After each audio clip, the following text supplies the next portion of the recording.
Chapter 98-Kimberly. I waited for the storyline to end, but it never did. The needle on the plot cycle said the end, but unlike normal, the needle never reset back to the beginning. So there I stood, bleeding from my wounds, watching as the sun rose higher. I was off-screen. Everything was off-screen. In my heart, I knew what that meant. Secret lore. When nothing started happening, when Silas never arrived with his red button, all I could do was begin to wander around. That was when I realized, from a distance, that there were no vehicles parked in front of the manor house. There had been enough vehicles for each of us. I had a convertible, and one had a truck, and then there were several others, but none of them were there now. The fountain, too, was gone. There had been a beautiful water feature of some kind, a statue of a woman, but it was also not there. As I observed that, my eye was drawn to the manor house itself. It was beautiful. It was no longer the decrepit, dying place that teenagers would call haunted. It was new. None of the windows were smashed or boarded up. With no other path clear to me, the only thing I could do was walk toward the manor. As I did, I began to hear music, but not the type of music I would expect to hear from a manor like this. Instead, it was a combination of drums and singing in a language I had never heard before. I stepped closer to the manor and, determined to end the movie, I opened the door. The inside of the house was missing. It wasn't as though it had been stripped or burned out, no. When I opened the front door to the manor, I was opening a door to another world completely, a world of bright colors and beautiful smells, of people dressed in a way I had never seen anyone dress. They wore lively shades of orange and blue, along with brass chains and jewelry. There were booths set up and people trading fish, clothing, and dozens of other different goods, some of which I couldn't even describe. I was in the middle of a bazaar, a magical market from a place unlike anything back on Earth. As soon as I walked through the doorway, the door disappeared, and it was just me. The people didn't seem to notice me, not at first. They shopped and told each other jokes, and went about their day. But then I heard a voice that sounded familiar to me but that I had never physically heard before. "This is Susan," the voice said, and it took me a moment to realize that the voice wasn't inside my mind, that it was literally right behind me. I turned, and I saw two young girls, maybe 15 years old. They did not dress in the style of the people of the bazaar. No, they had much more European or American sensibilities, or that was the closest I could compare them to. One of them, the one who spoke, was smiling at me when I finally locked eyes with her. I knew who she was, even though I had never actually seen a proper picture of her. It was Clara Wolsey. She had blonde hair, but otherwise, she didn't actually look that much like me. That was all for the storyline. She smiled. "This is Susan," she repeated. She was my first crush, but I didn't know that back then. Susan talked to her energetically, but I couldn't hear what she was saying, it was muted. I could tell it was the type of talk that all 15-year-old girls were known for throughout time, secrets and dreams and so many exciting things. "Come on, quick," Clara said to me again, with Susan not hearing. "We have to go before my mother notices. Father is busy speaking with the sharecroppers about a business deal. Hurry." Though she was dressed like she was from 200 years ago, she spoke in a much more modern manner, almost as if she had been reincarnated many times. She and Susan began to run through the bazaar, stopping at stalls and trying on scarves and jewelry. No one got in their way. There were guards posted around the bazaar, guards that did not belong to whatever culture or country we were currently in. This was occupied territory. The girls ran, laughed, and bought food that looked delicious. It took everything from me to keep up. They were young. They were free in a faraway land. I would have been the same at their age. They continued to run until they ran out of market to run through and found themselves in a place within the city that I didn't think they should be. But I knew better than to warn them. I was just a passenger in this story. We were in a place like a cemetery or some type of churchyard from a religion that I could not understand. As they turned a corner, they stopped suddenly, their eyes locked on something. I walked up behind them to get a better look. It was the strangest sight I had ever seen, even in Carousel. Before us was a large stone table of some kind, with a man chained to it, lying down with his arms and legs outspread, facing the heavens. People were surrounding the man, grabbing onto his arms and legs, holding him still despite how much he struggled and spat and screamed at them in a foreign tongue, in many foreign tongues all at once, making sounds that no one person should ever be able to make. His screams sounded like stadiums of people screaming, and sometimes they sounded like a monster's roar. At the head of the table was an ornately dressed woman who was clearly highly revered from the way that people looked at her.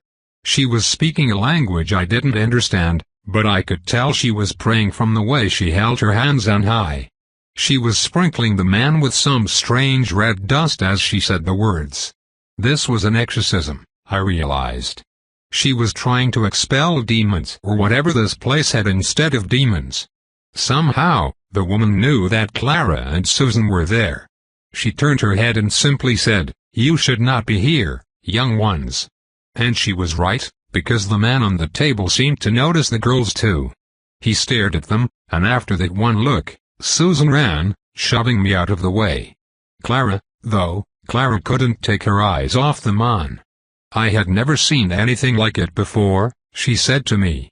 "A man possessed, a man going through true suffering. I lived a sheltered life, and that was the first time I had ever seen something so horrifying. But not the last." The man continued to struggle against his chains and against the people holding him down while screaming profanities into the air.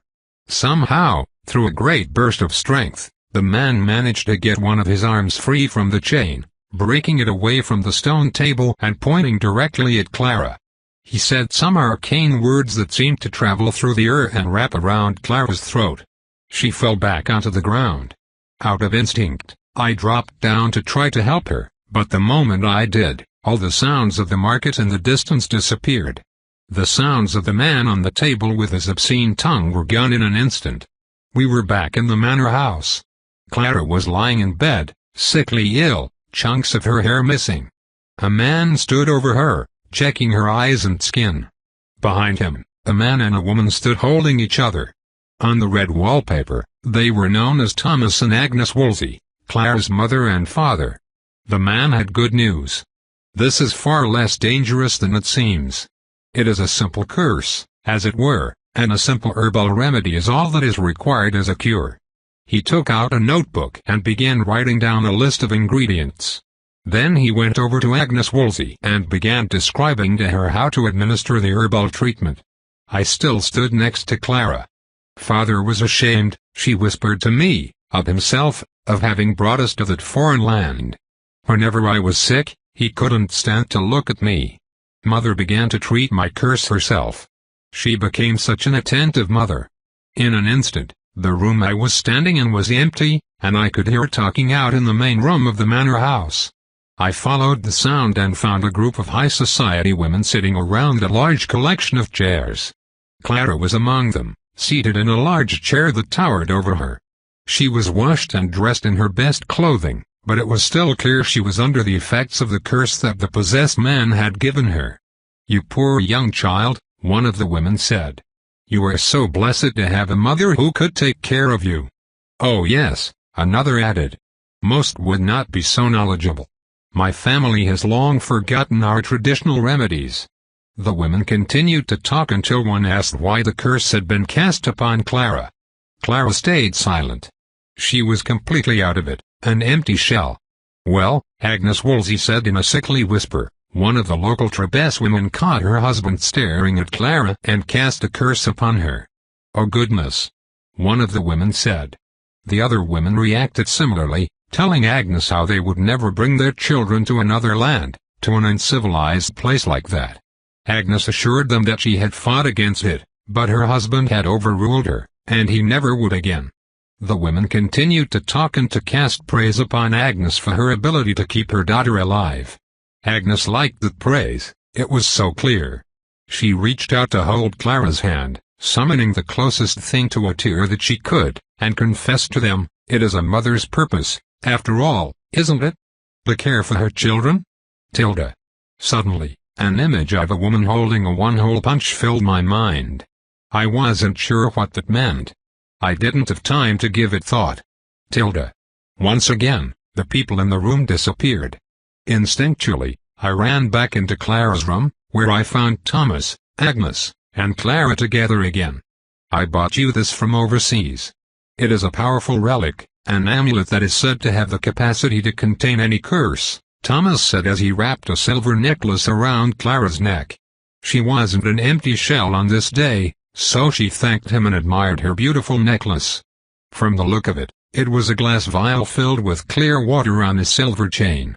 It was not quite how it looked in the picture or when Clara's corpse wore it. There was no silver liquid inside. It was just clear. Now, Thomas said, I trust that this illness will end. Can you promise me that? Clara looked at him, confused, but she said that she promised. Then she turned to me and said, I didn't realize it at the time, but looking back, I think my father doubted that I was still sick. He thought I was faking it. Maybe that's what he had to think, that this curse wasn't continuing to haunt me over a year after I had contracted it. That my poor state of health wasn't his fault. As I watched, the glass vial on the necklace, the crystal clear water, started to darken just a little bit as Clara wore it. She will wear the necklace every day until this wretched curse is gone. Is that clear? Thomas said. I've spent a small fortune on it, and I expect it will cure what ails her. Yes, Agnes said, clearly bothered by it. I suppose that when she's cured of it, we will have you to thank. Darling, Thomas said, I know that it is your healing hands that have kept our daughter from oblivion, but this amulet is said to be very powerful. There's only one like it. The water inside is from a holy spring. Surely, it will only help in your efforts. Agnes pursed her lips. I couldn't place the look on her face. The way she stared at that necklace, was it anger she felt? And then things began to get weirder. Chapter 99. I heard speaking in the next room, so I quickly left, but I didn't find myself in the main hallway like I expected. It was another version of Clara's room. I had simply walked from one version to another. Inside of the second room, Clara sat staring forward as if she were in a coma with her eyes open. With nothing else to see, I continued moving forward out the other door, and I was yet again inside another version of Clara's room. This time, she had lost a lot of hair and looked terrible. Agnes stood over her, spooning some strange concoction into her mouth. There, darling, Agnes said. This will make you feel stronger. Mother's love is the best cure. I left the room again, and in the next room, Clara was stronger. She was practically radiating youth and beauty. In the next room, she was sickly again but not comatose. The next room was once again filled with women who cried and applauded as Agnes detailed the level of care she had to give her daughter. Agnes worked up a tear and told them again it was just a mother's duty, that she came from a long line of healers, truth be told, and that she always intended to pass her craft down to her daughter. But I never prayed for these horrible circumstances in which to teach her. In the next room, Clara was lying in bed, and a young woman sat at her side, reading a book to her. The young woman continued to read as Clara looked at me and said, Mother and Father have always provided me with one of the servant girls to help me when I was sick. I'd gone through half a dozen by this point until, eventually, they picked her. You're not even paying attention, the young woman reading said with a smile. And I recognized the woman. It was Serena. Her long black hair, her striking eyes. I was never going to forget that face. Serena reached out a hand and grasped Clara's. Even though neither said anything, I could see that they were in love. They stared at each other as if they were dying to say those words. Then they disappeared, and I went on to the next room to find Clara alone, painting a picture of the tree that stood outside her window. I never knew how I would feel the next day, she said as she saw me. Some days, I was as healthy as a normal woman, healthier, even. Other days, it was only my mother's medicine that kept me alive. I heard shouting from the next room, and when I walked through the door, I was yet again in Clara's room. This time, she and Agnes were having an argument. You're not making me better, Clara said. She looked older now, maybe even an adult. You must be getting something wrong. Who do you have to thank for being alive right now? Agnes asked. I have been toiling over you incessantly. And this is the thanks I get?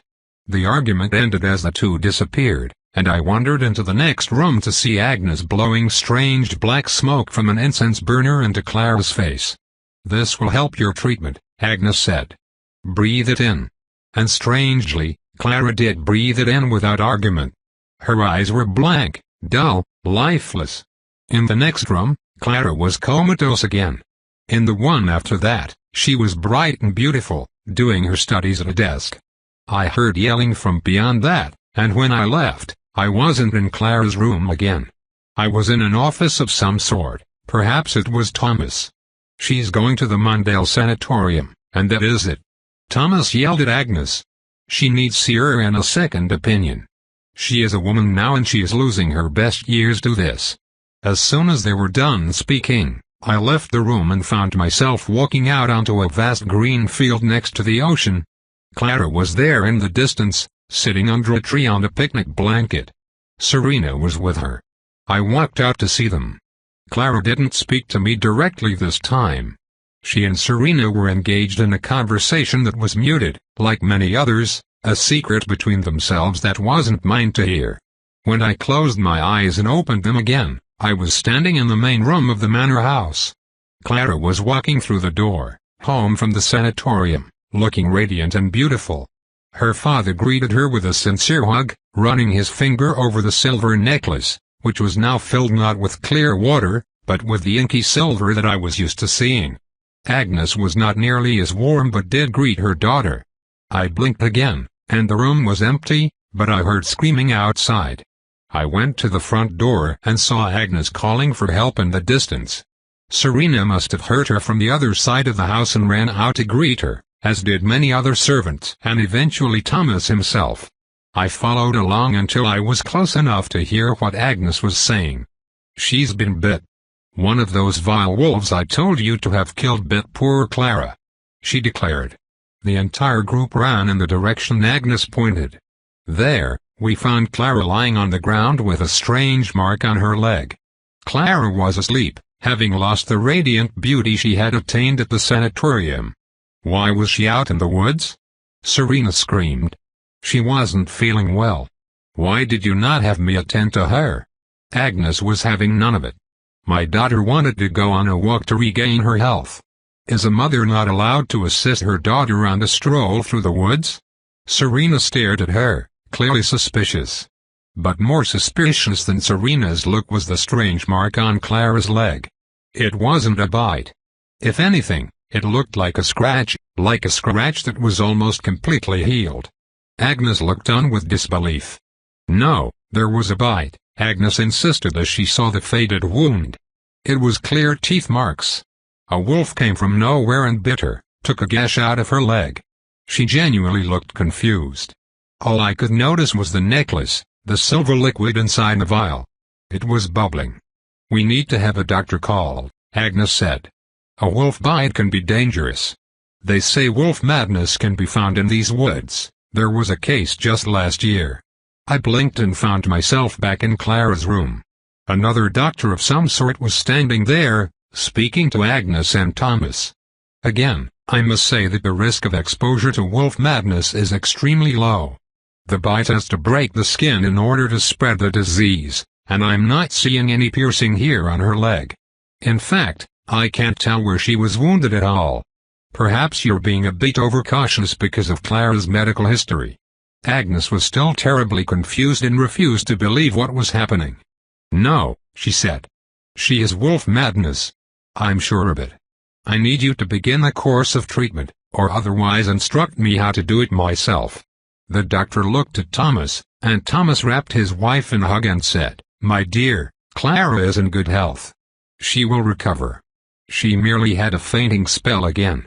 Then he continued speaking to her in a muted volume. I blinked again, and it was night. I was alone in the room with Clara when Agnes walked in carrying a lantern and a small book. She walked right past me after closing the door and immediately grabbed the blankets, ripping them off Clara. Clara started to wake. Agnes then retrieved something from a pouch hidden on her person. "Go back to sleep," Agnes said before Clara could tell what was happening. And Clara did go back to sleep almost immediately.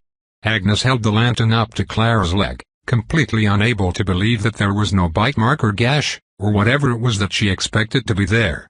She took the object she had retrieved, a small cloth wrapped up in a bundle, and unraveled it, revealing a mixture that looked like seeds or spices. She grabbed a pinch of it, held it over Clara's leg in the exact same spot where she had claimed there was a gash, and started to sprinkle it while chanting strange words. As the dust fell on Clara's leg, a gash began to form, a bite. I peeked over Agnes's shoulder to look at the book she had carried, to see the title of the page she was on. I couldn't read the words, they weren't in English, and Carousel wasn't translating them for me. But there was a drawing on the page. A drawing of a wolf. As I watched this, a voice I had never heard before began speaking in a way that only I could hear. It was a man's voice. He had some kind of accent I couldn't place, but I could tell he was educated and intelligent. The werewolves of my youth were nothing like the creatures I encounter today. Then, the affliction, what we called wolf fever, was a pitiable illness, akin to leprosy or rabies. Victims suffered unnatural hair growth, feverish aggression, and madness during the full moon. They were unmistakably human, suffering from a disease, not transforming into monsters. Now, I see something far darker. These modern werewolves abandoned humanity entirely, their bodies reshaping into beasts under some unholy law. What caused this evolution? Has the curse itself grown and adapted, or has humanity changed in ways we do not yet understand? I cannot reconcile this shift, and the truth behind it feels more elusive with every passing year. Yet my thoughts keep returning to Clara Wolsey, whose illness began not as lycanthropy but as a simple demonic jinx. Her symptoms defy explanation: emotional hollowness like the victims of voodoo zombification, an aversion to sunlight reminiscent of hexes from the Black Mountains, and a profound lethargy akin to the physiological rebound observed following the application of potent restorative compounds. These irregularities suggest something far more complex at work. Rumors abound that Clara was the first of these new wolves, the origin point of this unsettling transformation. If true, her case is more than unique, it is pivotal. I must ascertain the connection between her affliction and the monstrous evolution of lycanthropy. In her story may lie the key to understanding, perhaps even undoing, this terrible curse. The voice stopped speaking. Clara was the first of the modern werewolves. We knew something like that. How is this happening? Agnes cried to the heavens. What magic is this? The wound she had just created on Clara's leg was healing again. Agnes could not believe her eyes. At that moment, she noticed, as I did, that the silver inky liquid inside the glass vial around Clara's neck was bubbling gently. That wretched thing, she said under her breath, I thought its power was long spent. Agnes reached up to the necklace and swiftly yanked it off Clara's neck. That was a huge mistake. Come here, a voice called from behind me, and I turned to see the younger Clara standing there in the doorway while the adult Clara lay in the bed. The adult Clara didn't quite look human anymore. She was beginning to look like a werewolf. Agnes took note and screamed. I listened to the younger Clara and followed her out of the room. We have to hide from Mother, Clara said. She took me by the hand and ran with me until we were upstairs. She ran further down the hall to the bookcase that I knew slid out to reveal a hidden room. Come on, she said. I followed her and helped her move the bookcase out of the way. Inside, there weren't stacks of books like there had been in the storyline. Instead, it was a little girl's playroom filled with dolls and toys. Come on, hurry. I don't want my mother to see, young Clara said. I followed her inside, and we closed the bookcase behind us. We sat there in the darkness while roaring and screaming commenced downstairs. What's happening? I asked. This is secret lore, right? This is what really happened. Clara didn't answer.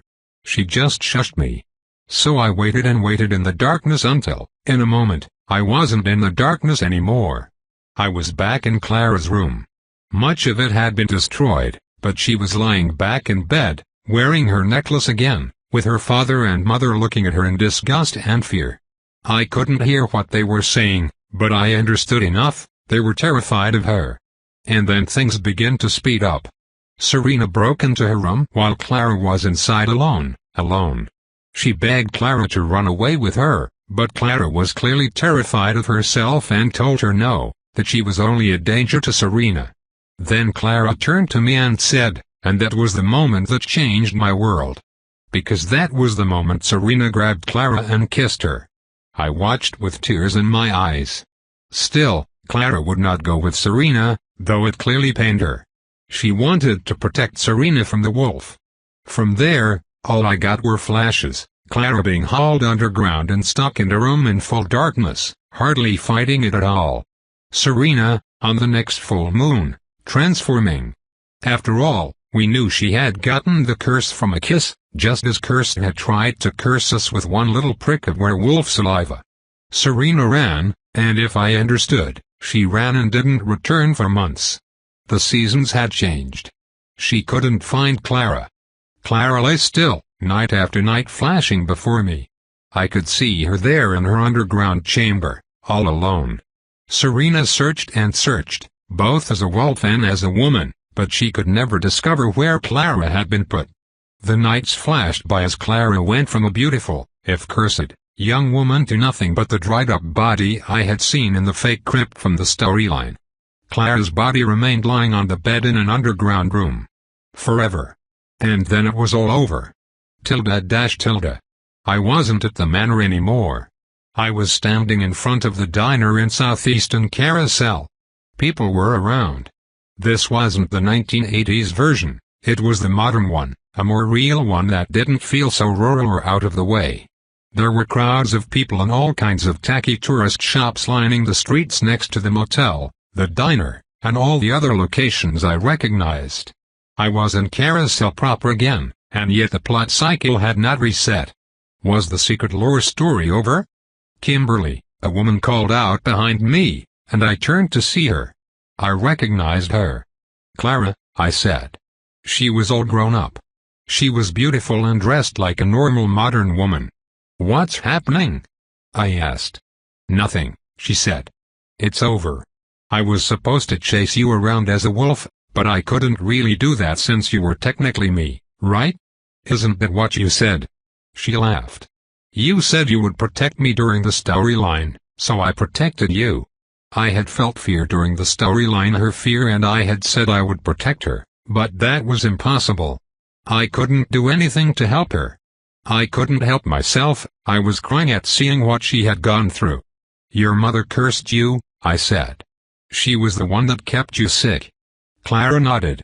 She never quite let my curse go away, and sometimes she would add something to it, something to make me more obedient, to make me less emotional, more dependent on her. Sometimes she would go too far and have to heal me, to make me beautiful again, to restore my youth. And then, in the end, when she saw that I was outside of her grasp, she tried to give me wolf fever. It was the amulet, wasn't it? I asked. It created a new kind of werewolf. A true werewolf.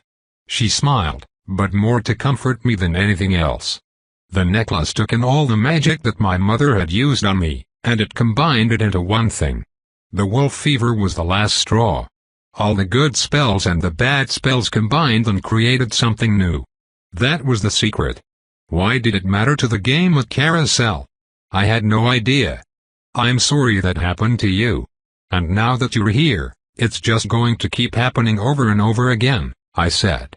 She didn't speak for a while, but she did smile in an odd way, like she knew something I didn't. Yes, it might, she said. But I think things are looking up. How could she think something like that? How? How can anything get better? There are no happy endings in Carousel, I said. She smiled again and hugged me, then started stepping away down the street. You're right. There are no happy endings here. You are absolutely right, she said with a small smile as she stared around the street, looking at the people and the stores, and the sky. There are no endings at all in Carousel. Not really. She turned and kept walking until I saw where she was headed. A tall, black-haired woman, Serena, was down the street waiting for her.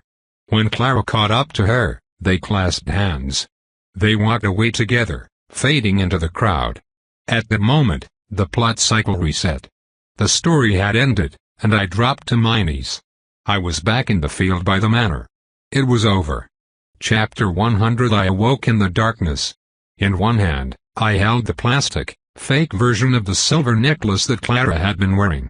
In the other, I held a flashlight, one of the ones we had brought into the crypt.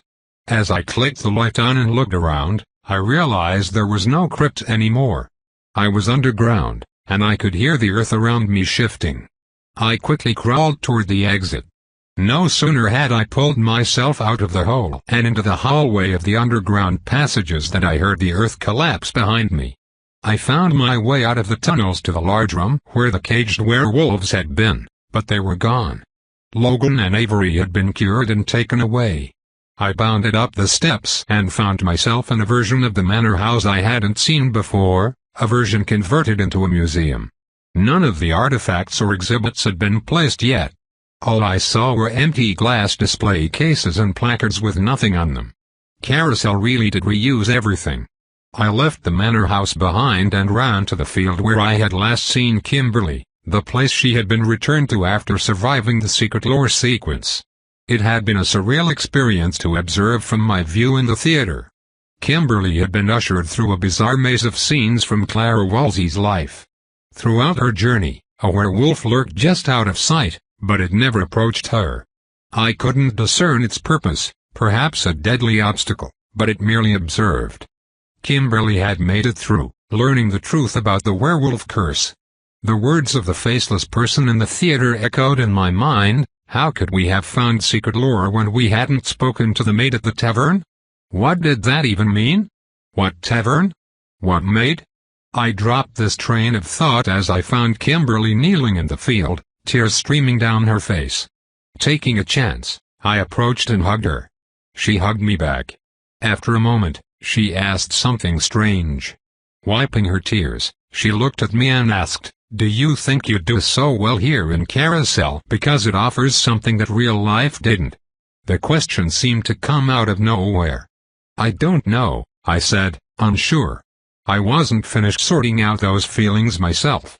She looked at me strangely and then said, "Never mind." I began pacing, watching the blue lights of our chemical traps go out around us. "We did it," I said after contemplating her words. She nodded. "We did it." I tried to strike up a conversation about the ending, how we'd handled things when Serena was killed by Antoine, but the conversation was cut short when Antoine himself appeared in the distance. Something was different about him. I couldn't pinpoint what, but his smile and the joy on his face made it clear something had changed. He had an aspect now, he was a health nut. It came with a new trap already equipped, the mountain as a metaphor. It would be an asset, though I couldn't help but wish I'd seen his other aspect trap choices. He and Kimberly embraced and whispered to each other while I stood awkwardly nearby. The next to appear was Andrew. As he approached, I extended my hand. "Good work, Doctor," I said. "Yes, and you too," he replied. All our planning had paid off. We'd made mistakes, but we'd overcome them.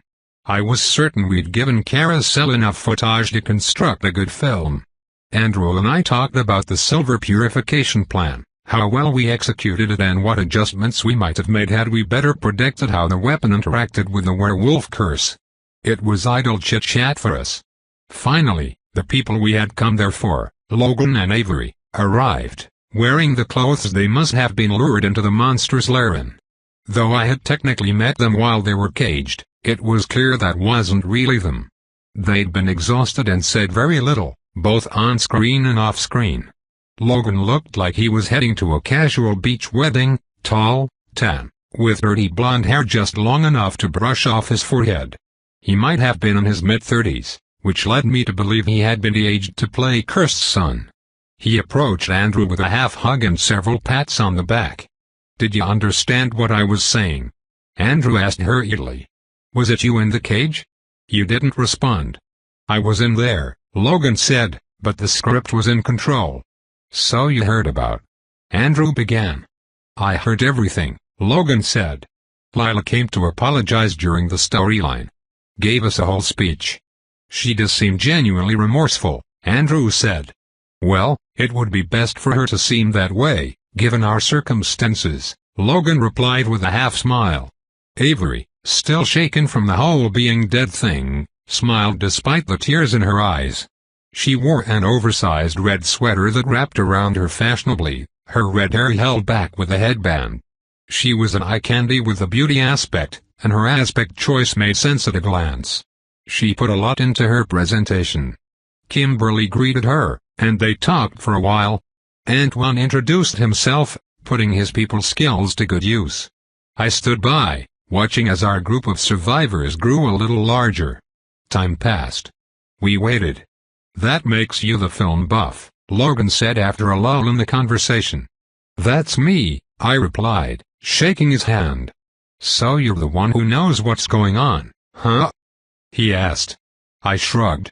Nah, that's somebody else. He laughed, a sardonic laugh, not joyous. I look forward to stumbling through hell with you, he said. You as well, I replied, but my response was cut off as Lila appeared. She didn't say anything at first, and eventually, someone noticed her standing at a distance, afraid to approach.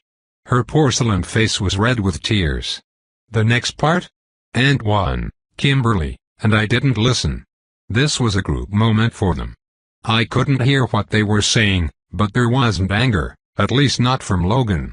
Avery, however, did seem to have some lingering resentment, which was more than understandable after having been lured into the jaws of the werewolves. Logan, though, didn't seem to care. I couldn't see it anyway. He acted like all she had done was spill milk on his pizza, getting him and his friends killed. Don't let it happen again. An interesting attitude. When their little group came back over to us, I heard him saying, "Next time you revive me, wait until the game is almost over." He had that little bit of darkness in him that made his place survivable. Dinah had the same thing. So did I supposed. Finally, Michael arrived. He and Logan shared a big bear hug, complete with more of those slapping pats on the back.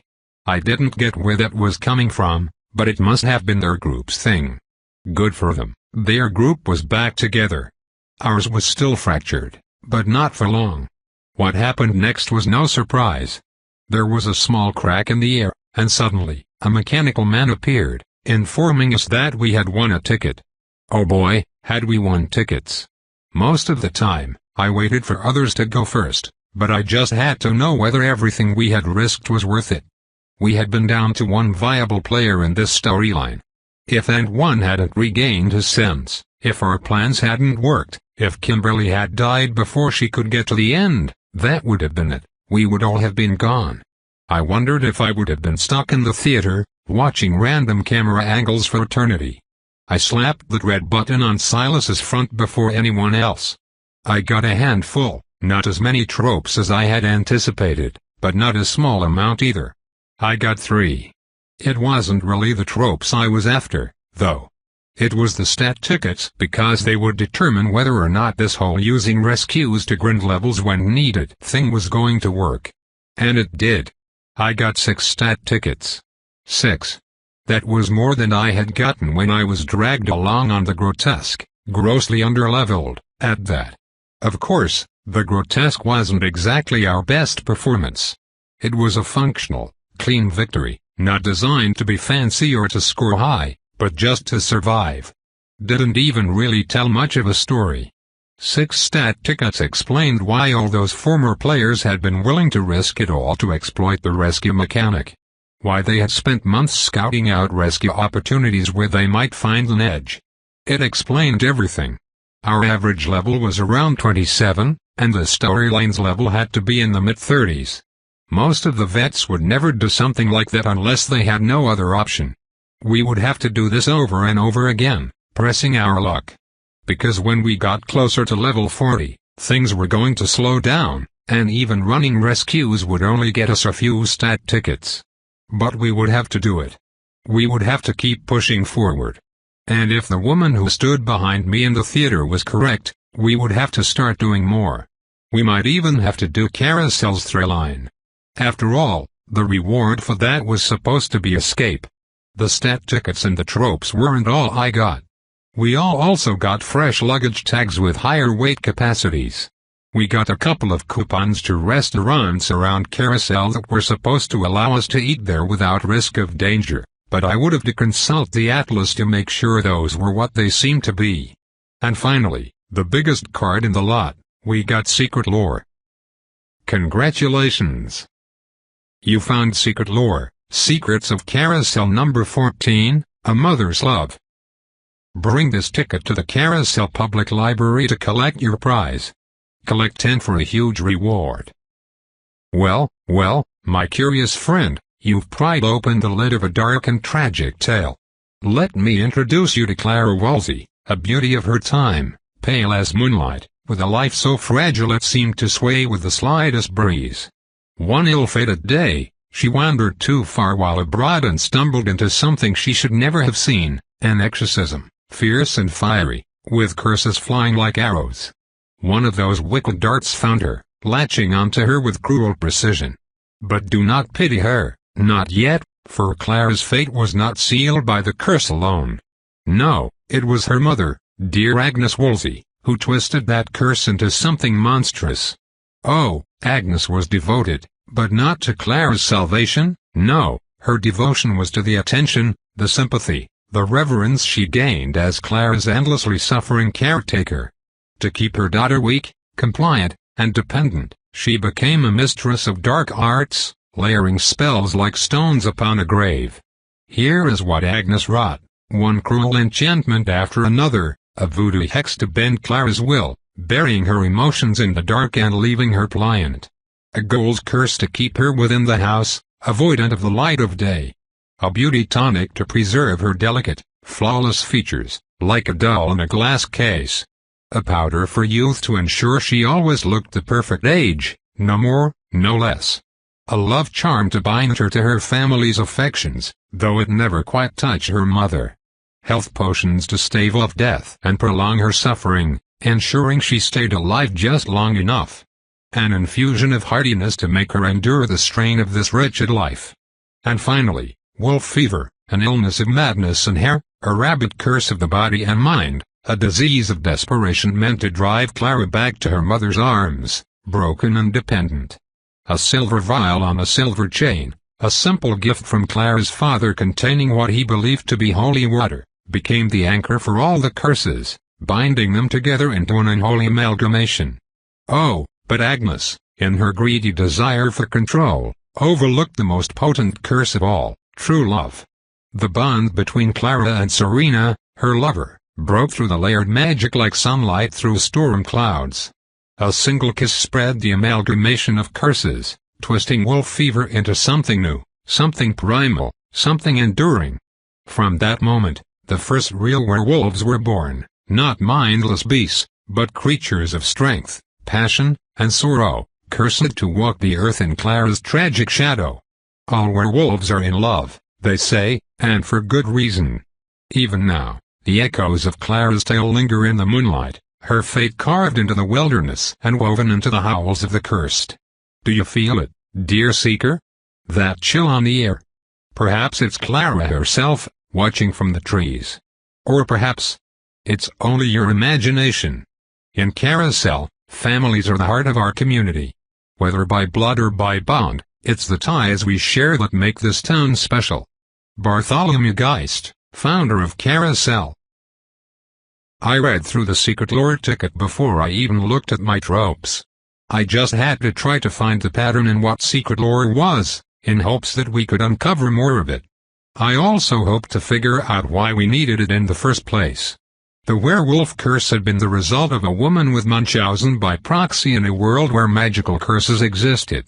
She had used those spells on a child who was wearing some sort of magic amulet that combined them all. That was interesting. In fact, that could have been a storyline in and of itself. But instead, it ended up as Secret Lore. I would have to figure out why. After reading the Secret Lore card twice, I turned to my tropes. I saw it in a movie. Type, action. Archetype, film buff. Aspect: filmmaker. Stat used: Moxie. The ultimate meta move is to explain to the audience how movies work. Movies are another world. It's different there. The player can bolster their specific plans or improvisations by referencing a movie they allegedly saw such endeavors working successfully in. Sometimes, you just need to remind the audience of what medium they are watching. Essentially, this trope made it easier for me to accomplish tasks that might otherwise require proper planning and setup. Not a bad choice, but it would need to be a real time saver for me to consider equipping it. I had a feeling about you too. Type: action. Archetype: eye candy. Aspect: beauty. Stat used: Moxie. Love is a force in and of itself, a power that can be greater than any magic and more destructive than any curse. The player can see any potential romance subplots and learn how to activate them. Any story could be a love story, but don't count on a happy ending. This was one of the tropes my psychic grandmother background allowed me to equipment I wasn't sure I would ever use it. In fact, it came across more as a joke. Either way, it was out of my wheelhouse. No stab in the dark. Type: rule. Archetype: film buff. Aspect: filmmaker. Stat used: Moxie. Cinema goes through phases. Sometimes, dark phases, but none so dark as when every scary movie suddenly started making scenes so dark the audience couldn't even see them. The lower the visibility in a scene, the less likely for any meaningful event to occur there. Deaths become injuries, injuries become tussles, and tussles become strange noises. At least you don't have to cover your eyes during the scary parts. I could see myself using a trope like this. Being able to trust the darkness and use it as a shield could be a genuine lifesaver. I had to wonder, though, if its benefits could be ruined by using a flashlight. Callum Vex. A cursed werewolf. Callum Vex was a man of secrets, always lurking on the edges, watching, waiting. But secrets have a way of slipping into the wrong shadows, and one fateful night, they led him to Serena's pack. That night, his secrets were swallowed by the curse, leaving him bound to the will of another. Now, Callum moves silently within the pack, his cunning eyes scanning the horizon, but never straying far from Serena. The joy of the pack hums within him, a cruel comfort that dulls the ache of his lost independence. And yet, he would follow Serena, step for step, into the deepest darkness, for the curse demands no less. Apparently, the first wolf I killed was a guy named Callum. I was confident my self-defense claim would hold up in court. He must have been the one I skewered with my silver spoon-turned knife, the only one I managed to kill with it. That was neat. I got to keep the knife. In fact, aside from a few silver bullets, that was the only silver we got to loot. Everything else was gone. Some silver and a few guns. Who could complain? Lila was next. She was ushered forward by her group. She got 4 stat tickets. Her low level, combined with her sacrifice for first blood and the huge buff she provided with Bad Luck Magnet, countered her very small amount of screen time. Stowaway. Type: perk. Archetype: wallflower. Aspect: extra.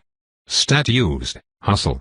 The background actors and crew may not arrive in fancy limousines, but they still have to arrive somehow. The player can hitch a ride on any NPC-driven vehicle where there is room to get around the shooting location. It may be cramped, it may be slow, but it sure beats walking. She had complained that she had a difficult time getting to the manor house, and this was her reward. The real benefit would be outside of a storyline. Run for your death. Type: rule. Archetype. Aspect. Stat used: hustle. A chase sequence before death is practically in the cheesy horror Bill of Rights. When death is imminent, the user is guaranteed a chase sequence before being killed for first blood. This chase can never save them in itself, but it can buy time and create a great scene for the movie. If you have to run around the block to get a little extra screen time, so be it. This exact trope would have allowed her to escape from Wolfie Antoine and successfully launch her death scream trope. It could have saved her. It was a solid trope. While it wasn't fancy, It made things predictable, and that was always a good thing. Place your bets. Type, perk. Archetype, wallflower. Aspect, underdog. Stat used, plot armor. Some characters never stand a chance. Their death is sealed from the moment they appear on screen. Occasionally, though, even the humblest of characters can surprise you. If the player remains first in targeting priority from their first appearance in the party phase to their last after the final battle, the entire team will get bonus rewards. I didn't even know he was still alive. I've been here the whole time. That was interesting. Having another way to boost our rewards was always an asset, though I wasn't sure if it would ever come into play. Andrew was next. He got 6 stats, just like me. He ended up being very important to the story, if only for his super scientist scenes and, from what I could tell, his clutch use of purification to snap Ant 1 out of it so he could save the day. I couldn't complain. After all, we were basically always on screen together until the end. It made sense that we got the same amount of stat tickets. Polymath. Type, perk. Archetype. Aspect. Stat used, savvy. In real life, being an expert in one field doesn't prevent you from being an idiot in another. In movies, however, the label of genius means you could be good at anything. The player may use any savvy-based perk drop. I'm a doctor, not a rocket scientist. I didn't know enough about savvy-based perks to be sure, but this sounded like a potentially broken trop. I was happy for him. Mental mathematician. Type, perk buff. Archetype, scholar. Aspect, researcher. Stat used, savvy. There is no greater parlor trick to prove one's intelligence in a single line than doing mental math in an instant.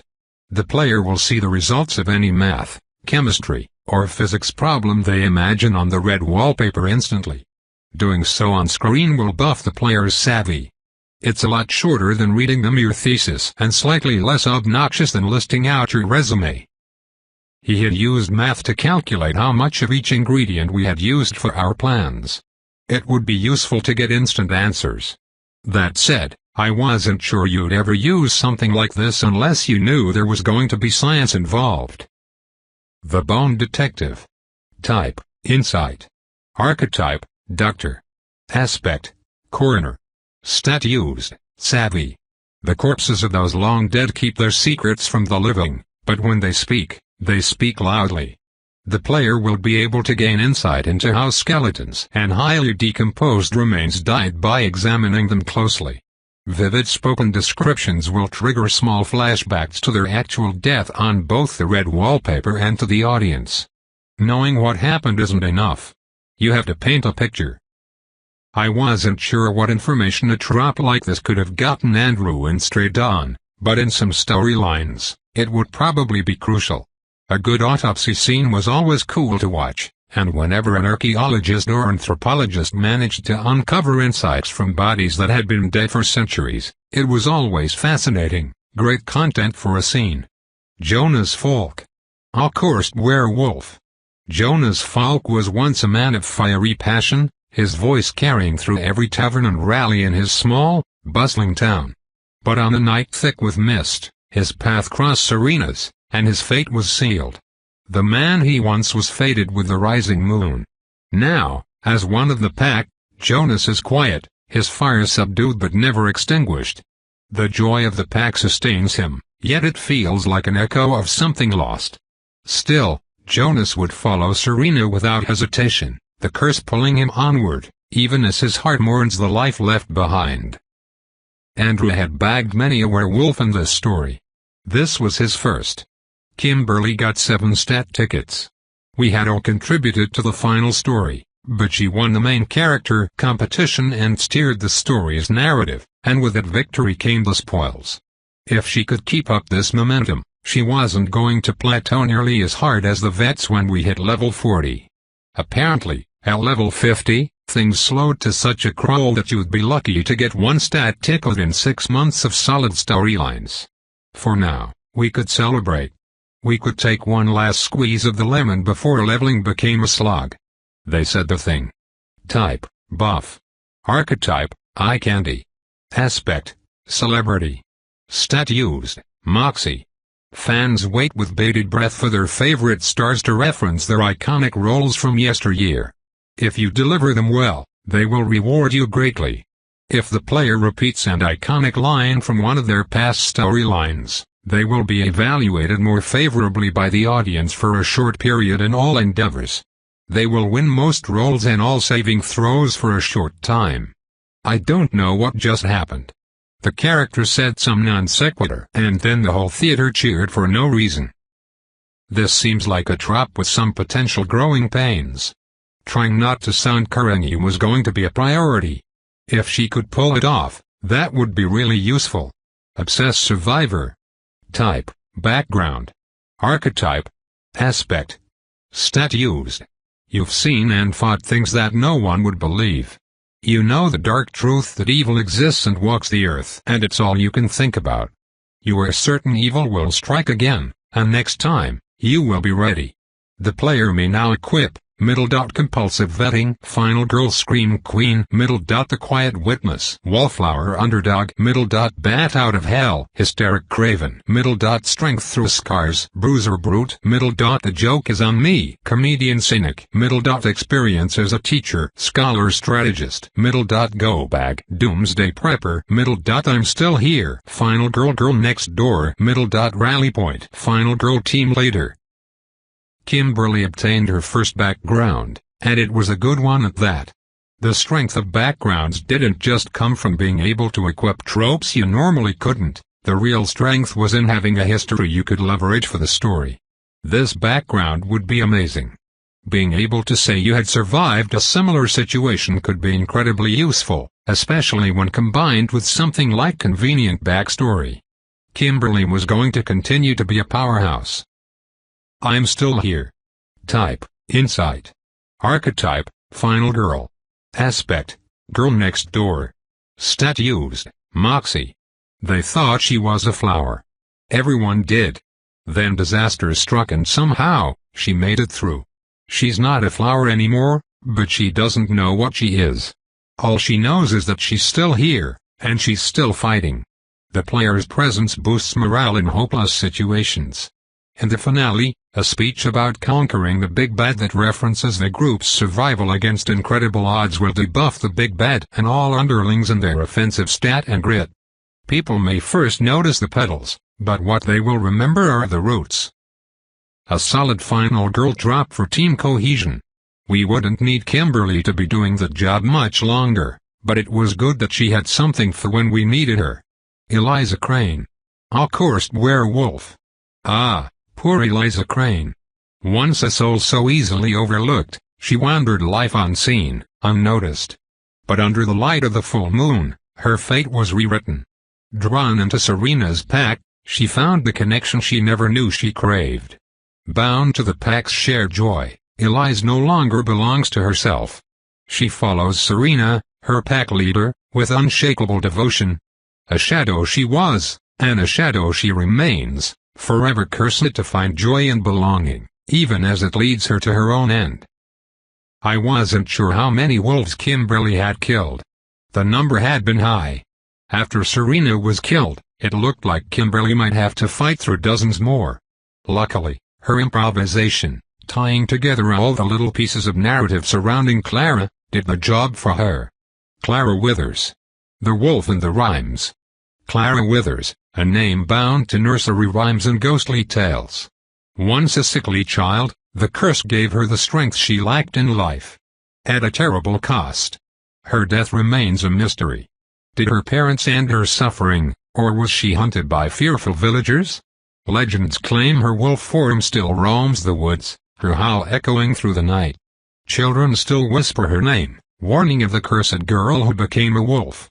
Does Clara still run beneath the moon, or is she just a story now? Who can say? And Clara Withers, née Woolsey. I wasn't sure if what Kimberly had done counted as killing an enemy, but maybe you really do destroy an enemy when you make them your friend. Bex didn't seem to think that was enough. And one got 6 stat tickets for a phenomenal climactic final battle. It was really something to watch, though I spent most of the fight worrying about how he had ruined literally everything we had planned by coming back from the dark side. Still, it all worked out. I had seen a lot of things on screen that I hadn't told the others. I had seen him hallucinating shortly after fleeing. If those scenes made it into the final cut, which I was starting to believe they would because of his role in the finale, I might talk about them. Otherwise, I wouldn't bring them up.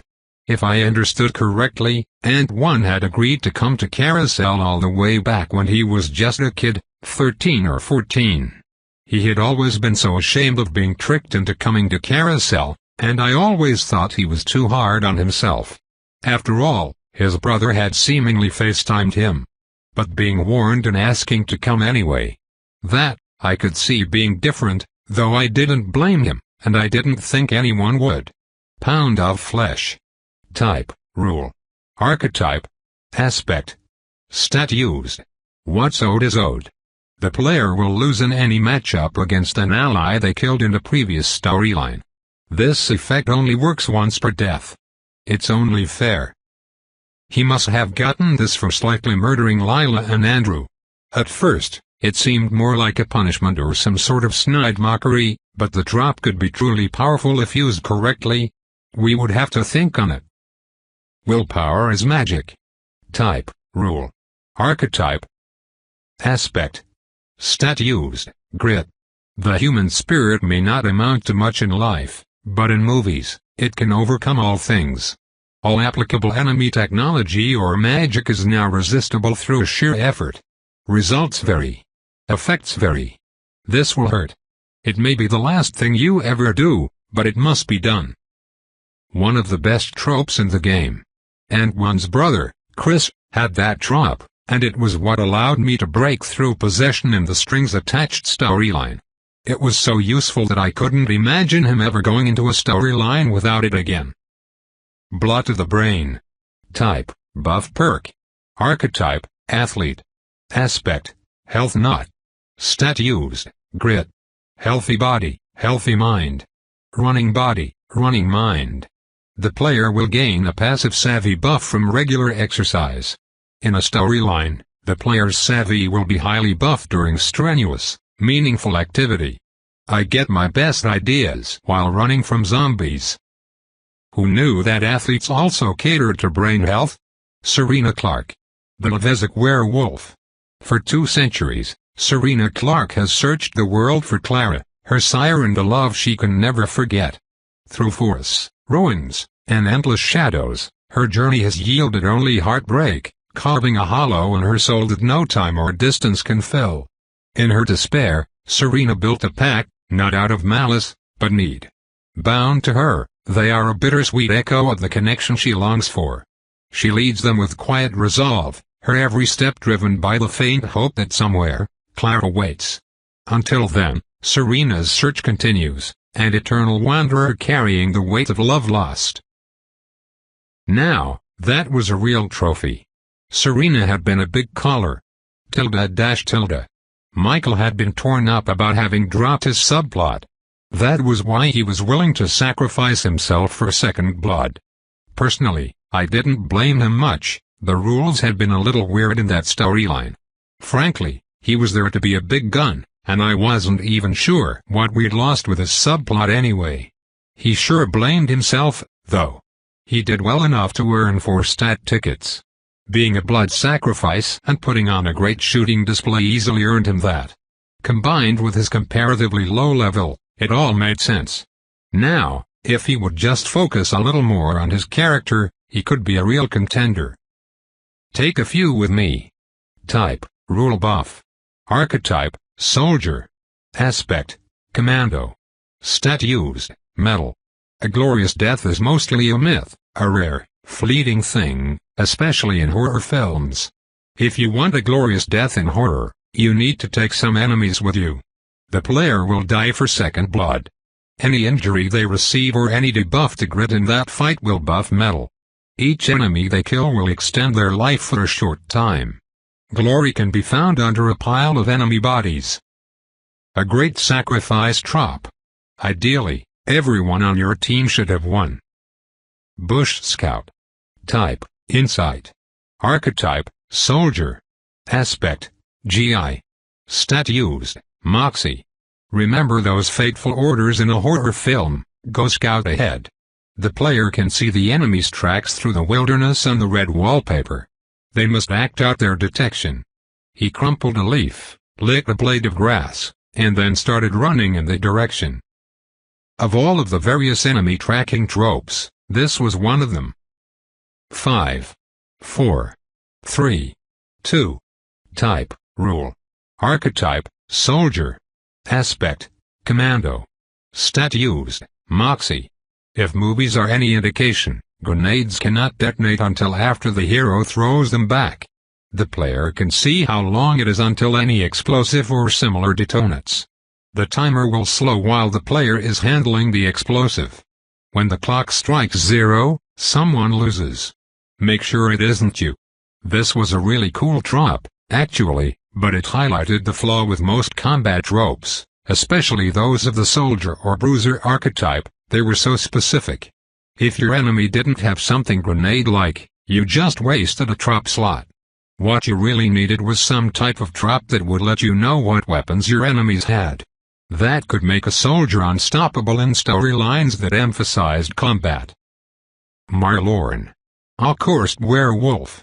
Marlorn once danced through life with laughter on her lips and mischief in her heart. A free spirit, they called her, until the night she strayed too far into the woods and Serena found her. That night, her laughter was silenced, replaced by the low growl of something other. Now, bound to the pack, Mara runs with the others, her joy entwined with theirs. But in the quiet moments, when the moon wanes and the forest grows still, a flicker of sorrow lingers in her amber eyes. She would follow Serena's will to the ends of the earth, though the curse's joy has turned her freedom into a haunting, bittersweet memory. All of these werewolf cards were so sad. Monster tickets were generally sad. Eventually, we were going to encounter a bunch of pure evil monsters. Those were usually reserved for the higher levels. After everyone had hit the red button, we noticed that Silas didn't leave. Instead, he started to sing a little poem that only rhymed because of how strangely he delivered the lines. I had heard the poem when I got my aspect, and apparently, everyone else had too. The Cliff's Notes version? There was no right aspect choice, but you still needed to choose wisely. But who was this poem for? It was for Michael, our soldier, who could only unlock his aspect after participating in a rescue. He had made himself an asset in the storyline, and now he was being rewarded for it. Best of all, I would actually get to read all the cards Silas gave him, unlike with Antoine. Go ahead, big guy, Logan said. Michael pressed the red button, and he got all the normal, expected stuff. You've reached a level where the game starts to get more difficult. Luckily, you are about to get the tools to fight back. Having achieved plot armor 21 and having afterward accomplished the requisite feat of contributing meaningfully to a successful rescue, you have now unlocked your choice of aspect. Choosing an aspect allows you to decide what type of soldier you wish to be. Good luck. He also got a ticket explaining all of the different soldier aspects. Come to think of it, because rescues were required for a soldier to get their aspect, and rescues had been off the board for over a decade, Michael was the first soldier to get an aspect in quite a long time. When the stakes are highest, when the odds are stacked against you, and when your party is outmatched or outleveled, the soldier is the one you turn to. Disciplined, resourceful, and unwavering under pressure, soldiers thrive in crises. They are built for high-stakes fights and desperate situations, bringing a mix of strength, strategy, and resilience to turn the tide when survival seems impossible. Whether it's leading the charge into danger or executing a daring rescue to pull injured comrades from harm's way, the soldier's readiness to act makes them an invaluable force in the most perilous of scenarios. The soldier's journey branches into 3 distinct aspects: Agent, GI, and Commando. Each of these aspects offers specialized strengths and unique abilities that will shape the course of your narrative. Agent: the agent is a specialist in investigation and tactical operations, excelling at uncovering the truth, navigating complex systems, and executing stealthy maneuvers. Whether working as part of an investigative agency, law enforcement team, or private mercenary group, the agent is skilled at using institutional resources and field expertise to gain the upper hand. Their ability to analyze situations, secure valuable intel, and bring order to chaos makes them indispensable in high-stakes scenarios. With strong savvy and moxie, agents can navigate bureaucracies, interrogate suspects, and coordinate efforts to expose hidden dangers and secure vital resources. Example tropes for an agent include undercover ops, which grants bonuses when working in disguise or blending in with NPCs, red tape specialist, enabling them to cut through administrative obstacles to secure critical assets or information, and interrogation tactics, which provides insightful information from characters through diligent questioning. GI. The GI embodies the everyman soldier, versatile, grounded, and profoundly human. They are the backbone of any operation, using a wide array of skills to adapt to the challenges they face. With a focus on mettle, moxie, and grit, the GI shines in both combat and survival situations, often serving emotional anchor for a group of warriors or the frontline defense for non-combatants. Their balanced skill set allows them to adapt to practical and emotional challenges. Example tropes for a GI include field repairs, which allows them to improvise fixes for equipment, ammo hound, a combat-focused perk that helps find ammo in crucial moments, and why do we fight? A humanizing trop that bolsters group morale and grants grit buffs to allies when reminded of those they defend. Commando. The commando is the quintessential frontline warrior, fearless, powerful, and adept in direct combat. First to charge into the fray, their skills revolve around raw strength and unyielding resolve. With high mettle and hustle, the commando is both a devastating attacker and a quick responder to emergent threats. Their determination and courage make them an invaluable force in critical moments. They may or may not be seen, but they will surely be heard. Example tropes for a commando include shock and awe, an overwhelming display of force that makes enemies seek cover and stop attacking, fight or fight, a burst of speed and strength in critical moments, and no man left behind, which lets them shield or extract injured allies under heavy duress. Choosing your aspect is a defining moment. It determines not only how you confront the horrors of the narrative but also what role you will play in the unfolding drama. Whether you excel at subterfuge as an agent, adapt as a GI, or dominate the battlefield as a commando, your skills as a soldier will be instrumental. Choose wisely. Dear Lord, all this information was so long. Whoever designed this system must have been really proud of it to force us to read all of this. I had to imagine there was a setting in the Carousel game menu where you could make all the text abridged. Like always, he got 3 aspect tropes to choose from, and whichever one he chose would set his aspect.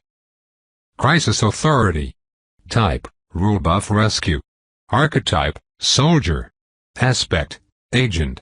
Stat used, Moxie **. Why don't they call the cops? A critic asks, as horror movie characters face deadly situations. Well, sometimes they actually do contact the authorities. It can even be the thing that saves them. Emergency transmission. The player can be called into an active storyline as a lifeline. As long as the transmission is sent, the player can enter the story and complete it even if all allies are already dead. Narrative compatibility is strictly construed. Performance scores will be judged with intense scrutiny. As an agent, you can be called into a storyline as a member of a law enforcement organization, military apparatus, intelligence agency, or similar to assist in ways those organizations normally would in a movie. The player will get narrative weight and scenes involving stealth, bureaucracy, or information gathering. Their insight tropes will work better in those contexts. This ticket is granted after the player participates meaningfully in a successful rescue following the achievement of Plot Armor 21. Selecting this ticket aligns you with the agent aspect. The nameless, faceless enforcers of the bureaucracy sure look friendly after the killing starts. The Citizen Soldier. Type, Rule Buff Rescue. Archetype, Soldier. Aspect, GI. Stat used, Moxie **. A single soldier, retired or otherwise, can be a vital lifeline to a group of scared civilian survivors. Even simple skills can make a big difference. So can a single gun. Emergency transmission. The player can be called into an active storyline as a lifeline. As long as the transmission is sent, the player can enter the story and complete it even if all allies are already dead. Narrative compatibility is strictly construed. Performance scores will be judged with intense scrutiny. As a GI, you can be called into a storyline when civilians, particularly those hypothetically tied to your character personally, are facing a threat and require your leadership or practical expertise. The player will get narrative weight when protecting non-combatants or supporting combatants. Their support tropes will work better. This ticket is granted after the player participates meaningfully in a successful rescue following the achievement of Plot Armor 21. Selecting this ticket aligns you with the GI aspect. Everyone's scared. Someone has to act anyway. Guns a-blazing. Type, Rule Buff Rescue. Archetype, Soldier. Aspect, Commando. Stat used, Metal or Hustle. In action films, the commando charges in as the ultimate escalation, armed and ready to turn the tide of battle. Their explosive entrance marks the moment chaos meets unstoppable force. Emergency transmission. The player can be called into an active storyline as a lifeline. As long as the transmission is sent, the player can enter the story and complete it even if all allies are already dead. Narrative compatibility is strictly construed. Performance scores will be judged with intense scrutiny. As a commando, you can be called into a storyline during or in anticipation of an imminent fierce battle as the narrative allows. You can bring any weapons your tropes or the narrative will allow. The player will get narrative weight in all fights, especially solo fights. Their battle tropes will work better. This ticket is granted after the player participates in a successful rescue following the achievement of Plot Armor 21. Selecting this ticket aligns you with the commando aspect. Subtlety's not my thing, but destruction? I'm great at that. By far, emergency transmission was likely the most impactful archetype ability I had ever seen. All I got was Deathwatch. Kimberly got center of attention, and Ant 1 had something called Torchbearer. All of those were really cool, but emergency transmission was something else. If I understood it correctly, it allowed a soldier archetype player who was not yet participating in the storyline to be called in for a rescue during the storyline.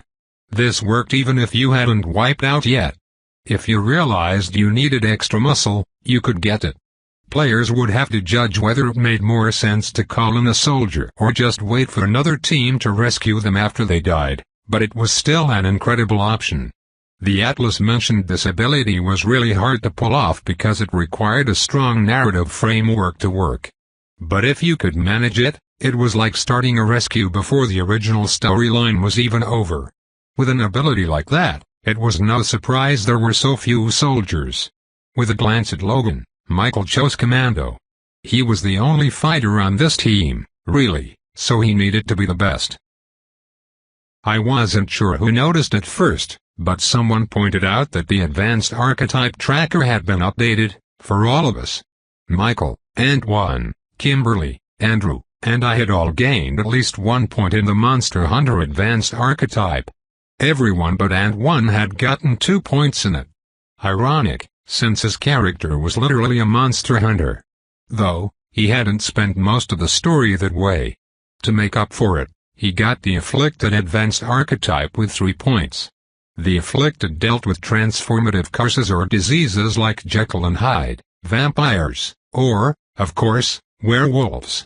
It was actually a fairly common advanced archetype for players back at Dyer's Lodge, though they almost never used it. Andrew and I earned points for Mad Scientist, with Andrew getting 2 and me getting 1. Finally, Kimberly and I each got a point in the hidden advanced archetype marked only as on the red wallpaper. I had to wonder why we weren't allowed to know the name of this advanced archetype. It was good nonetheless. I had 6 points in that AA. I would find out eventually. The mood was light and happy. We had won, and we would celebrate as winners. Even later, when our momentum slowed down, We'd have to remember these days and hold on to these feelings. "Lila, do you want to lead us home?" I asked. I didn't know why I'd been so touchy about letting her open up sound stages to lead us around before, but I was tired, and I could sure use a break. She almost smiled when she accepted. Following her was like following the white rabbit through the rabbit hole, an entirely unreal experience. We went through a back door of the manor and into one of the bedrooms. We climbed out the window. Suddenly, I realized we weren't in the middle of nowhere anymore. The manor house had been moved to a neighborhood, an old, expensive one with large trees. And so it continued. We turned corners into completely different places, climbing through windows, doorways, alleys, and, in one instance, a subway. Yes, subway. Great, as she folded space around us. Finally, we came out 2 blocks away from Kimberly's loft. I took it from there. That was an experience, another one to add to the pile. And it was time to go find more of them. Copter 101. Our celebration was muted when we got back to the loft and found a note from the others. They had gone on a storyline. They couldn't even wait 4 days for us and had decided to get a jump on trying to find new rescue tropes. It was good news to me, but it meant I was going to wait to reveal my one-sided chat with the mysterious game maker who whispered to me at the theater. I wanted everybody to be there. Truth be told, I didn't even know if I should talk about it at all, but I hadn't been sworn to secrecy. I wished I had more information. I wished I just knew what to do. At the same time, she, whoever she was, did sound like she was risking a lot just to talk to me. I had prepared several storyline options for them. The storyline they chose was called The Groundskeeper. It was similar to the Astralis in that it was much simpler and easier depending on the archetypes or aspects you brought into it. Still, it had a good chance of dropping a rescue trope, according to the Atlas. Ramona, Isaac, Cassie, Dinah, and Bobby weren't exactly the best-built team.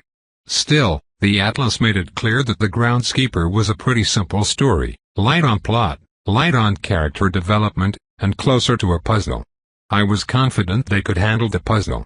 The omen was a wallet sticking out of a pile of dirt at a construction site, simple, straightforward. I trusted them. All I could ask myself was if we had done enough to prep them for it, as if that was my responsibility. I looked back at the days of Camp Dyer when I literally didn't think about any of the other teams most of the time, at least not as far as their runs were concerned. Oh, how things had changed. If they managed to find a rescue trop, that meant they could potentially get a good jump in levels, which they sorely needed. All of my plans about how we were going to gradually build up the players and rescue newbies were starting to get reshuffled as I considered the warning that we were somehow at risk of the audience abandoning us. What did that even mean? Because if it was literal, that would be an absolute disaster.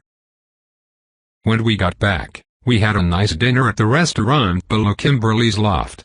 One thing that our rescue did not skimp on was the reward money. We were all able to replenish our funds from that one storyline. We averaged around $80 apiece. And one got even more because it was his rescue. I had hoped to walk away with some of the silver that Kirst had brought in.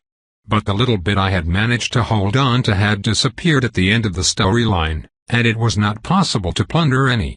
When Kimberly triggered Secret Lore, everything about the set had changed. On the bright side, we did walk out with a couple of guns and my large silver knife with the drop attached.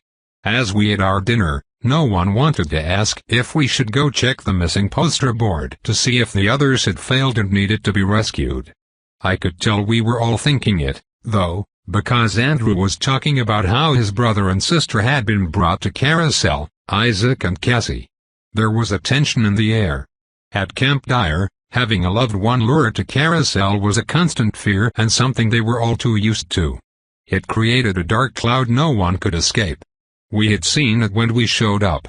Still, we had all been trained to deal with the stress of waiting for another team to return from a storyline. To keep our minds off it, we watched the final cut of Straight On. I thought we had done a pretty good job, but the final film was even better than I expected. Carousel filmed a lot of flashbacks to Clara's upbringing, or at least a fictionalized version of it, to help fill in the story gaps. I didn't know if we got credit for that or not. Secret lore didn't seem to affect things because it was triggered after we had already run the storyline. Yet, watching those flashback scenes with Agnes Woolsey, aka Agnes Withers, I could definitely sense an unseen darkness as they pretended to be a happy family. My mind, of course, wandered back to what that nameless, faceless man behind me in the theater had said about there being a tavern and a maid who was supposed to be the key to unlocking secret lore for Straight On. I took to the atlas to try to find some tavern somewhere that would give the answers. I didn't find anything, the book was simply too big. I would look until I found it, as I always did. And one felt sincerely better. That's what he said. It wasn't an instant fix, no, but I could see a more genuine optimism in his eyes, not just cheering and rallying like he always did, but something honest. He started talking about picking up a jogging route and even asked me if I could go with him to scout. I said I'd think about it. The thought of going out into the world filled with omens for exercise seemed so silly. We might have to steal you a treadmill, I said. He laughed. The other team, which was something I quickly came to think of them as, started to act more like a unit as soon as we brought Logan and Avery to Kimberly's loft. I could see why Logan was their leader.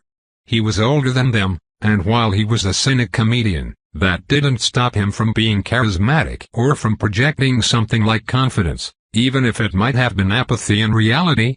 The night after we got back, we were up on the roof drinking and celebrating our win when I heard the story of how Logan came to Carousel. So, I go into the doctor's office because of some stomach pain. It was so bad I couldn't ignore it. I figured maybe I had an ulcer or ate something that didn't agree with me. Turns out, it was pancreatic cancer.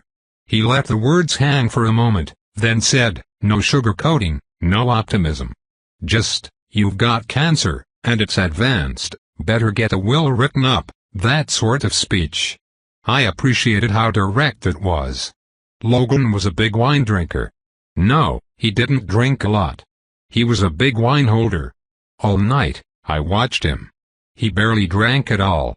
He glanced at the glass, swirling the liquid, but not a drop of it touched his lips that I saw. "Katie, my fiancée, she wasn't ready to give up," he said. "She's got this determination, this belief that there's always something you can do." Me? I figured the experts had already spoken. I was already mentally planning vacations, figuring out how I would blow my savings, that sort of thing. I had 6 months to live and too much debauchery on my bucket list. He paused, lost in a memory.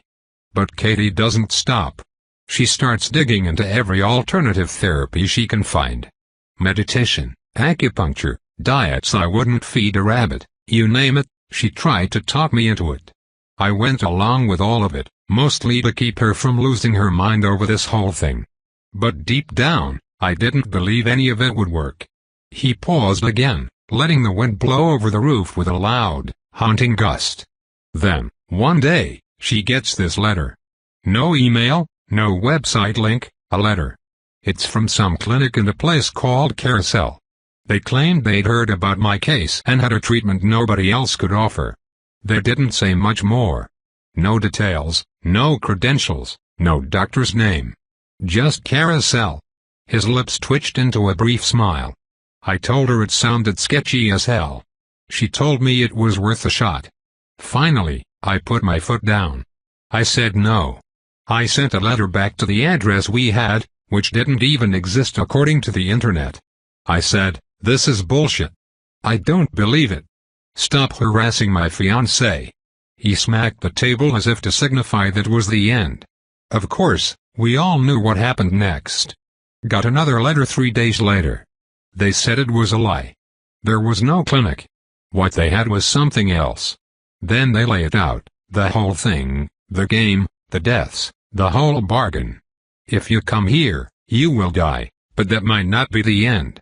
For the first time, someone interrupted. "So, that convinced you?" Ant-Man asked. "Just telling you the truth." "Of course it didn't convince me," Logan said. "I thought it was bullshit. But this disease was doing a number on me. I had months left, and I had to watch my fiancée lose the love of her life. She deserved better than that. I had to leave. I wasn't brave. I was a coward. It was easier to come here than to see her cry. He set his wine glass down. I figured, what the hell? I didn't have it in me to die slowly. So now, I die quickly and often. It was quiet after he told the story. He told it with a funny energy, but it was all for show. So, that is why I came to Carousel, he said. I suppose all invitees have a similar story, right? Surely, they did. He had a trop called awfully considerate symptoms, which made it so any terminal or life-altering illness he had only showed symptoms when plot relevant. Apparently, outside of a storyline, in his day-to-day life, his symptoms were never relevant to the plot. Carousel was an open-world game, technically, so the plot was rarely relevant. He lived perpetually, his disease held back by a plot device. So, he had the same backstory as Wade Wilson in the Deadpool movie. I didn't say that out loud. All of my worrying about Bobby and the others was moot because, a day and a half after we got back, they did too, though they were a bit worse for wear. They didn't tell us what happened because they didn't want to spoil us with the mesmerizing plot of the groundskeeper, but I could tell it had traumatized them. Bobby walked in as they arrived through the side door into the loft, holding a ticket high for everyone to see. He had earned a rescue ticket and a level. Ramona got 2 levels, and even Isaac earned 2 levels. I didn't know what that storyline involved to manage flipping his switch, but I was glad to see it, though he looked pretty messed up from it. Nothing a talk with his semi-psychiatrist brother couldn't help with. And one's trauma might have been too much for what Andrew was capable of handling, but a little battle fatigue was more up his alley, at least until he got better tropes. Bobby's trop was pretty great. The unresolved plot. Type, rescue. Archetype, wallflower. Aspect, recast. Stat used, savvy. The film cut to the credits before they resolved all of the subplots. How disappointing. Guess this is your chance to show them. It turns out that your character has been in the background of the film the whole time and is still able to resolve those dangling threads. Rescue, when a player enters a compatible storyline with this trope while possessing any missing posters of deceased players who died in that same storyline, the storyline will be changed into a rescue. Succeeding in the rescue will revive the dead players. This ticket will indicate on the red wallpaper if a nearby storyline is applicable. With this drop equipped and activated successfully, the player will begin running through a subplot to the failed storyline that tangentially interacts with the original, but that becomes dominant after the original ends. Applicable stories will typically be those with lots of plot threads and an ending capable of being reversed or amended in some climactic way. There must be tension left to be resolved. Table read, the player and any additional teammates who enter the rescue will be able to read the script from the original cut of the film on the red wallpaper. Take over, this trope will cancel out any story alterations except those inherent to the archetype or advanced archetype associated with this ticket. This does not include alterations that were grandfathered into the original plot. Right the wrong and finish the job are the only win conditions. No others may be added to the rescue. Of course, they left stuff unanswered. They were setting up a sequel. I was ecstatic. It felt like we were making forward momentum. Now, with everyone back, the celebration could be done in earnest.